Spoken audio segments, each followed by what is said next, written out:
Meteorologist Kevin Phelps. Well, we are bottoming out here with this cold snap here this morning. A lot of us are down into the mid and upper 20s. So we've effectively ended our growing season and hopefully killed a lot of those insects and bugs too. Yeah, we don't have to worry about mosquitoes here anymore. I guess that's the good thing. But we're moving well here from the I-74 bridge out to I-80 at Walcott.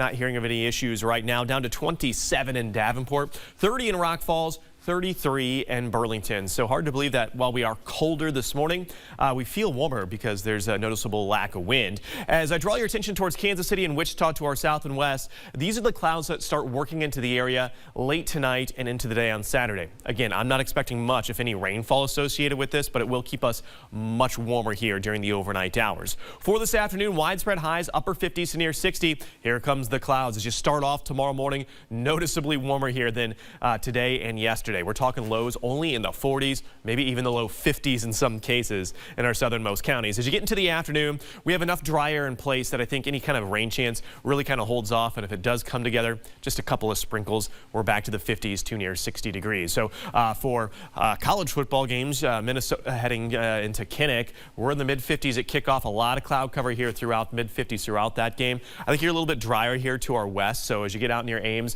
we're in the mid 50s by kickoff. Both these games kick at the same time at around 2:30, low 50s there by halftime. Now, as you get into the day on Sunday, this is when I think we'll have a better chance for some scattered showers. Notice how that moisture kind of falls apart as it rolls towards the area. So best chances for rain here this weekend south of the Quad Cities. And if the cloud cover does hang around here into Sunday, that could limit our highs maybe only to the low 50s. But I'm a little more optimistic here for our temperatures as we've been overperforming here these last couple of days. So I think we'll be closer to the upper 50s there on your Sunday afternoon. Drying things out now for Monday, but again, anywhere during this stretch, we're kind of just going to have to take these rain chances on a day-by-day case. But the overall thinking is that we kind of get into this normal stretch of weather here ahead of Halloween, which leads to daytime highs in the 50s and overnight lows in the 30s and 40s.